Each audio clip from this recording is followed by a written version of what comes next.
భారతదేశం మీద పాకిస్తాన్ ఇంకా ఎప్పటికీ గెలవలేదు. దానికి కారణం వాళ్ళే. వాళ్ళ గొయ్యిని వాళ్ళే తవ్వుకున్నట్టు వాళ్ళ పతనాన్ని చేజేతుల వాళ్ళే రాసి పెట్టుకున్నారు.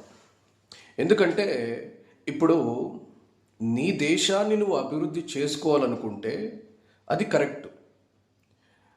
లేదు, ఇతర దేశస్తుల్ని దండుకోవడమే అభివృద్ధి అనుకుంటే తప్పు. పరాయి స్త్రీ మీద, పరాయి భూమి మీద, పరాయి దేశం మీద దండుకోవాలనుకుంటే ఇదే గతి పడుతుంది. నీ దేశాన్ని నువ్వు అభివృద్ధి చేసుకోవాలి అని అనుకుంటే ఇప్పటికెప్పుడో అభివృద్ధి అయి ఉండేది పాకిస్తాన్. కానీ వేరే వాడి దేశాన్ని దండుకోవాలి, వేరే వాడి కంచంలో అన్నం దండుకోవాలి, వేరే వాడి భూముల్ని ఆక్రమించుకోవాలి అని ఈ స్వార్థ బుద్ధి ఉంది కదా, అదే నిన్ను ఈరోజు ఏకాకిగా చేసింది.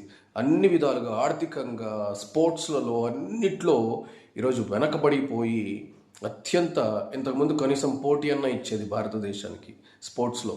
ఇప్పుడు వాళ్ళకి అత్యంత బలమైనది ఏదంటే క్రికెట్ గేమ్స్లో స్పోర్ట్స్. అందులో ఇప్పుడు అత్యంత చిన్న దేశాలు అయితే ఆడతాయో అలాగ తయారైపోయి ఈరోజు భారతదేశం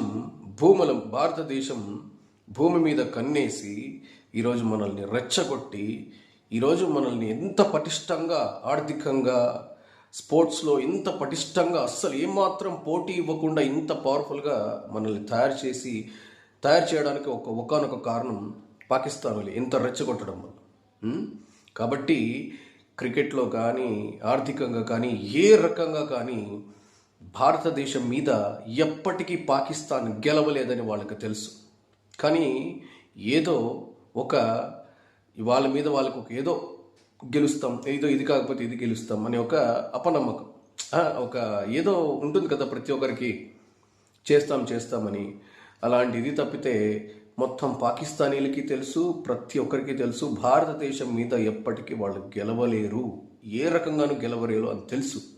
అయినా కూడా ఈ ప్రయత్నాలన్నీ చేసుకుంటూ ఇలాగా మన దేశం మీద పడుతూ, మన దేశం వాళ్ళని చంపుతూ, మన దేశం మీద పోరాటం చేస్తూ గెలవరని తెలిసి కూడా ఇలా వాళ్ళు వృధా ప్రయత్నాలన్నీ చేసి, వ్యర్థ ప్రయత్నాలన్నీ చేసి వాళ్ళ పతనాన్ని వాళ్ళే అన్ని రకాలుగా కోరుకుంటున్నారు. ఏ రోజైతే ఇతర దేశస్తుల మీద కానీ ఇతర వాళ్ళ మీద కానీ ఆధారపడకుండా వాళ్ళ భూములను కానీ వాళ్ళ ఆస్తులను కానీ ఆక్రమించాలనే ఒక దురుద్దేశం లేకుండా ఏ రోజైతే వాళ్ళకున్న దాంతో సంతృప్తి పడి